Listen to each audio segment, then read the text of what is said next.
El café había estado inusualmente silencioso esa mañana, el tipo de silencio que no proviene de la paz, sino del miedo. Todos los clientes mantuvieron la voz baja.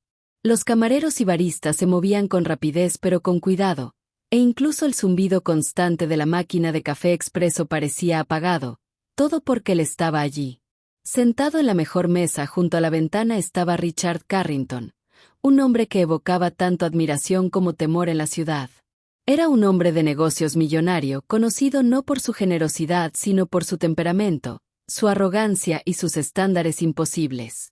Su presencia en el café era como una nube de tormenta que oscurecía toda la habitación. Todos conocían las historias de cómo había hecho llorar a los empleados, humillado a los gerentes frente a los clientes e incluso hizo que un barista renunciara en el acto después de una sola queja. La gente le temía, y con razón. Si crees en la bondad, las segundas oportunidades y el coraje para defender lo que es correcto, tómate un momento para darle me gusta, comentar, compartir y suscribirte a Kindness Corner.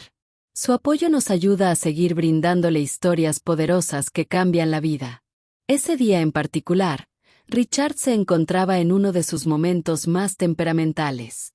Vestido con un elegante traje azul marino y una corbata perfectamente anudada, estaba sentado tamborileando con impaciencia los dedos contra la mesa de mármol, mientras sus ojos escudriñaban la habitación en busca de la más pequeña imperfección. El personal del café intercambió miradas nerviosas y se animó en silencio a tener cuidado. Nadie quería ser el blanco de su ira. Cuando llegó su pedido, su habitual espresso doble con una pizca de canela, no le tomó más que un sorbo antes de que su voz resonara por toda la sala. «Este café es una vergüenza», gritó tan fuerte que todo el café lo oyó. El sonido de su taza al estrellarse contra el plato resonó como un disparo de advertencia. Los clientes se congelaron a medio bocado, y el personal se preparó para otra reprimenda pública. El gerente, un hombre delgado con gafas, que había tratado con Richard más veces de las que le gustaría admitir, se acercó corriendo con una sonrisa de disculpa y voz temblorosa. Pero Richard no se conformó con disculpas. Exigió saber quién hizo el café, quién lo aprobó y por qué los estándares eran tan vergonzosamente bajos. Sus palabras estaban impregnadas de crueldad, cortando el aire como cuchillos. El barista responsable, un joven en su primer mes en el trabajo, estaba pálido y silencioso detrás del mostrador, aterrorizado. Fue entonces cuando apareció. Emily, la nueva camarera, solo llevaba una semana trabajando allí. No estaba familiarizada con la regla tácita de permanecer invisible cuando Richard Carrington estaba en la habitación. Emily había visto a muchos clientes groseros antes, pero algo en la forma en que Richard reprendía al personal, especialmente la joven barista, le conmovió profundamente. Había sido criada por una madre soltera que le enseñó que el respeto no era un privilegio ganado con la riqueza, sino una cortesía básica que todos merecían. De pie en un rincón con una bandeja de capuchinos humeantes, Emily respiró hondo y dio un paso al frente. El café pareció contener la respiración mientras Emily se acercaba a la mesa de Richard. Los demás camareros la observaban con horror. Nadie interfería con él. Era impensable. Pero Emily no lo dudó. Dejó la bandeja en una mesa cercana y se irguió, mirándolo a los ojos sin el menor rastro de miedo. Con calma, le dijo que la forma en que le hablaba al personal era inaceptable. La sala se sumió en un silencio atónito. Richard, momentáneamente sorprendido, la miró con incredulidad. Nadie, absolutamente nadie, le hablaba así. La expresión de Richard se endureció, preparándose para arremeter. Pero la voz de Emily no vaciló. Le recordó que detrás de cada taza de café había una persona que se esforzaba al máximo, que los errores ocurren y que la dignidad no debería ser un lujo reservado para los ricos. Señaló, no con enojo, sino con sinceridad, que su comportamiento decía más de él que el café. Cada palabra impactó con una fuerza silenciosa. Los clientes, antes encogidos en sus asientos, comenzaron a mirar a Emily con asombro. El rostro de Richard se sonrojó, pero en lugar de estallar, guardó silencio. Algo en el tono de Emily, firme, respetuoso e imperturbable, lo desarmó. Por primera vez en años, se enfrentó no al miedo, sino a alguien que no se acobardaría y, sin embargo, no le faltaría al respeto. La sala permaneció tensa, todos esperando su respuesta. Entonces, en un cambio casi imperceptible, Richard se reclinó en su silla y pidió otra taza. Su voz, aunque aún aguda, carecía del veneno que tenía momentos antes. Emily asintió, agradeciéndole su paciencia, y regresó al mostrador con la misma compostura con la que había entrado. Durante las semanas siguientes, ocurrió algo extraordinario. Richard regresó a la cafetería como siempre, pero su actitud cambió. Seguía siendo exigente, seguía preciso, pero la crueldad había desaparecido.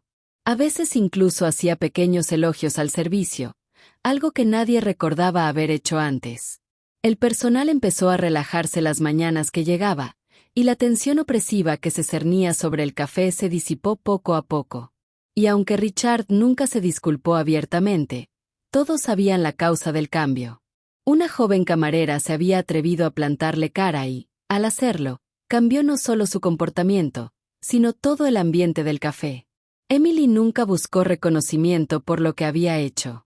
Simplemente continuó con su trabajo, saludando a cada cliente con calidez, tratando a sus compañeros con amabilidad y gestionando cada día con serena fortaleza. Pero entre el personal, se convirtió en una especie de leyenda. Los clientes que habían presenciado ese día todavía lo recordaban no como un momento de conflicto, sino como el día en que alguien les recordó a todos, millonarios o no, que el respeto es una vía de doble sentido. En cuanto a Richard, aunque nunca llegó a ser el cliente más amable, empezó a dejar propinas más generosas, no por culpa, sino quizás como un sutil reconocimiento del respeto que se le había mostrado. En raras ocasiones, incluso le pedía recomendaciones a Emily. Y cuando ella hablaba, él escuchaba. Para un hombre que había pasado años intimidando a otros para que guardaran silencio, ese fue un cambio que nadie podría haber predicho. Si esta historia te conmovió, tómate un momento para darle a me gusta, compartirla y suscribirte a Kindness Corner. Estas historias existen para recordarnos a todos el poder de la valentía, la compasión y la defensa de lo correcto. Antes de irte, tengo una petición especial. Comenta abajo y comparte tus ideas. ¿Alguna vez has presenciado o experimentado un momento en que alguien defendió lo correcto, incluso contra alguien poderoso? Tu historia podría inspirar a alguien más hoy. El café había estado inusualmente silencioso esa mañana, el tipo de silencio que no proviene de la paz, sino del miedo. Todos los clientes mantenían la voz baja. Los camareros y baristas se movían con rapidez pero con cuidado, e incluso el zumbido constante de la máquina de espresso se sentía apagado, todo porque él estaba allí. Sentado en la mejor mesa junto a la ventana estaba Richard Carrington, un hombre que evocaba tanto admiración como temor en la ciudad. Era un empresario millonario conocido no por su generosidad, sino por su temperamento, arrogancia y estándares imposibles. Su presencia en la cafetería era como una nube de tormenta que oscurecía todo el local. Todos conocían las historias de cómo hacía llorar a los empleados, humillaba a los gerentes frente a los clientes e incluso hacía que un barista renunciara en el acto tras una sola queja. La gente le temía, y con razón. Si crees en la amabilidad, las segundas oportunidades y el coraje para defender lo correcto, tómate un momento para darle a me gusta, comentar, compartir y suscribirte a Kindness Corner. Tu apoyo nos ayuda.